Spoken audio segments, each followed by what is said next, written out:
بسم اللہ الرحمن الرحیم۔ میرے قابل احترام سامعین، السلام علیکم۔ میں ہوں منصور علی اور آپ دیکھ رہے ہیں ہمارا YouTube channel Islamic info desk. آج ہم بات کریں گے اسلام کی ایک عظیم معروف شخصیت سیدنا صدیق اکبر رضی اللہ تعالیٰ عنہ کے بارے میں۔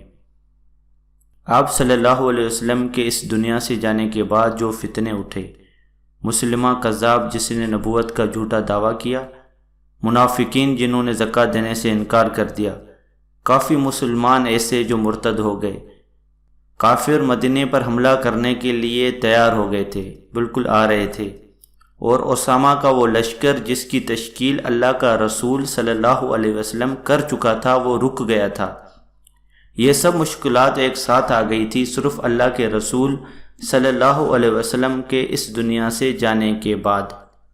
یہ سب ہم تفصیل سے اس ویڈیو میں بتائیں گے۔ اس سے پہلے آپ لوگوں نے ہمارا یوٹیوب چینل سبسکرائب نہیں کیا تو پہلے سبسکرائب کر دیں اور بیل آئیکن پریس کر دیں تاکہ ہر ویڈیو کی نوٹیفیکیشن وقت پر ملتی رہے۔ رسول اللہ صلی اللہ علیہ وسلم سے عقیدت و محبت کا یہ عالم تھا کہ انہوں نے اللہ کے رسول صلی اللہ علیہ وسلم کی خدمت کے لیے تن من دھن سب کچھ پیش کر دیا۔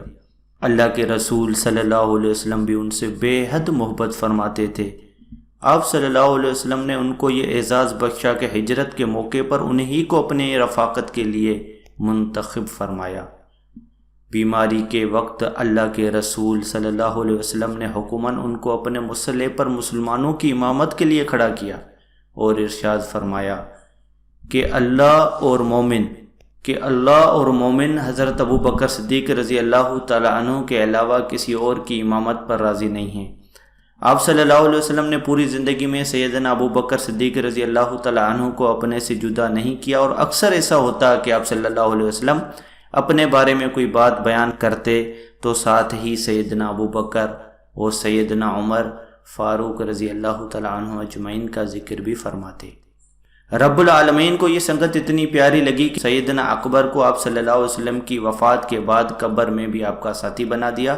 حشر کو جب آپ صلی اللہ علیہ وسلم کو اٹھایا جائے گا تو صدیق اکبر رضی اللہ تعالیٰ عنہ کو بھی آپ کے ساتھ اٹھایا جائے گا۔ قیامت کے دن جب آپ صلی اللہ علیہ وسلم حوض کوثر پر بیٹھے ہوں گے تو سیدنا ابو بکر صدیق رضی اللہ تعالیٰ عنہ آپ صلی اللہ علیہ وسلم کے ساتھ ہوں گے، اور تمام انبیاء کرام میں سب سے پہلے جب آپ جنت کے دروازے پر دستک دیں گے، سارے انبیاء کرام علیہ الصلاۃ والسلام کی امتوں میں سب سے پہلے آپ کے یار غار سیدنا صدیق اکبر رضی اللہ تعالیٰ عنہ آپ صلی اللہ علیہ وسلم کے ساتھ جنت کے دروازے پر دستک دے رہے ہیں۔ اللہ کے رسول صلی اللہ علیہ وسلم کی وفات کے بعد سب صحابہ کرام رضوان اجمعین کی نگاہیں سیدنا ابو بکر صدیق رضی اللہ تعالیٰ عنہ کی شخصیت پر لگی ہوئی تھی۔ جب اللہ کے رسول صلی اللہ علیہ وسلم کی وفات ہو گئی تو امت نے سیدنا ابو بکر صدیق رضی اللہ تعالیٰ عنہ کو خلافت پر بٹھا دیا۔ رسول اللہ صلی اللہ علیہ وسلم کی دنیا سے تشریف لے جاتے ہی فتنوں نے سر اٹھا لیا۔ مسلمہ کذاب کا فتنہ، منکرین زکوٰۃ کا فتنہ، اور اس کے علاوہ مرتدین کا فتنہ بھی پیدا ہو گیا۔ ایسے نازک دور میں سیدنا ابو بکر صدیق رضی اللہ تعالیٰ عنہ مرد بحران ثابت ہوئے، اور ہمالیہ سے بھی زیادہ بلندی اور مضبوطی کے ساتھ ڈٹ کر کھڑے ہو گئے، اور ارشاد فرمایا، لشکر اسامہ سے کہو کہ جہاں انہیں حبیب کبریا صلی اللہ علیہ وسلم نے روانہ کیا تھا وہاں روانہ ہو جائیں۔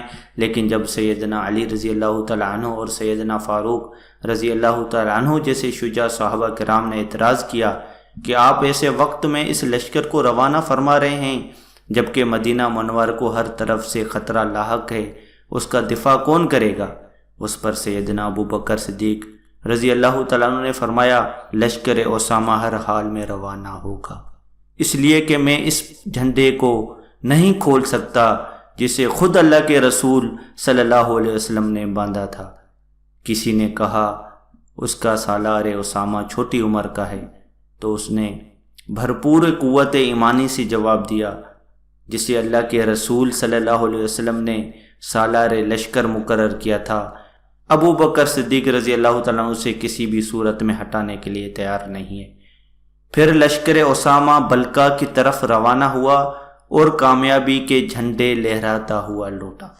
بعض قبائل نے جب زکوٰۃ دینے سے انکار کر دیا تو ابو بکر صدیق رضی اللہ تعالیٰ عنہ نے اعلان کر دیا کہ اپنی تلواریں بے نیام کر لو۔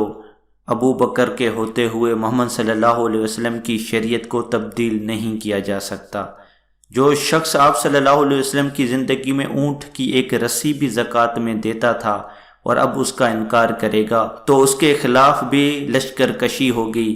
مدعی نبوت مسلمہ کذاب کی سرکوبی کے لیے سیدنا خالد بن ولید رضی اللہ تعالیٰ عنہ کو حکم دیا کہ جاؤ ختم نبوت پر ڈاکہ ڈالنے والے اس بدبخت کو اس کے متقی انجام تک پہنچاؤ۔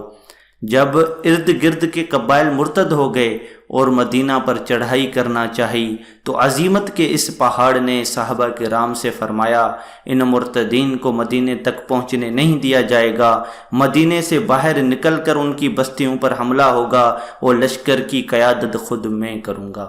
تاریخ گواہ ہے کہ آپ کے فیصلے 100% درست ثابت ہوئے۔ اللہ کے رسول صلی اللہ علیہ وسلم کی وفات کے بعد سیدنا ابو بکر صدیق رضی اللہ تعالیٰ عنہ نے جب زمام اقتدار سنبھالی تو ہر طرف سے فتنوں کا شور اٹھا اور حالات بہت سنگین ہو گئے۔ کہیں فتنہ دار تو کہیں معنین زکوٰۃ کا مسئلہ، ایک طرف نبوت کے جھوٹے دعوے داروں کا مسئلہ تھا تو دوسری طرف لشکر اسامہ کو موتا کی جانب روانہ کرنے سے متعلق صحابہ کرام رضوان اللہ اجمعین میں اختلاف تھا۔ اس کے علاوہ مدینہ منور پر حملے کا خوف بھی دامنگیر تھا، لیکن اپنے نازک اور آشوب دور میں اس عبقری شخصیت نے جس بلند اور عزمدار ارادے کے ساتھ اسلام کی ناؤ کو کنارے لگایا، ان کی شاندار قائدانہ صلاحیتوں کا مظہر ہے۔ تاریخ گواہ ہے کہ جس طرح فتنوں کی سرکوبی سیدنا ابو بکر صدیق رضی اللہ تعالی عنہ نے اپنے عہد خلافت میں کی، اس طرح کسی دوسرے حکمران سے نہ ہو سکی۔ صرف 2 سال کی مدت میں ہر طرف امن و امان قائم ہو گیا۔ دوستو، یہ ویڈیو آپ کو کیسی لگی؟ اس ویڈیو کے متعلق ہمیں ضرور کومنٹ سیکشن میں آپ رپلائی کریں اور ہماری حوصلہ افزائی کریں، اس ویڈیو کے بارے میں بتائیں، اور کوئی بھی آپ کا سوال ہو تو آپ ہم سے کومنٹ سیکشن میں کر سکتے ہیں۔ ہم انشاءاللہ اس کی بھرپور کوشش کریں گے جواب دینے کی، اور نیکسٹ ویڈیو کے لیے آپ ہمیں اجازت دیں۔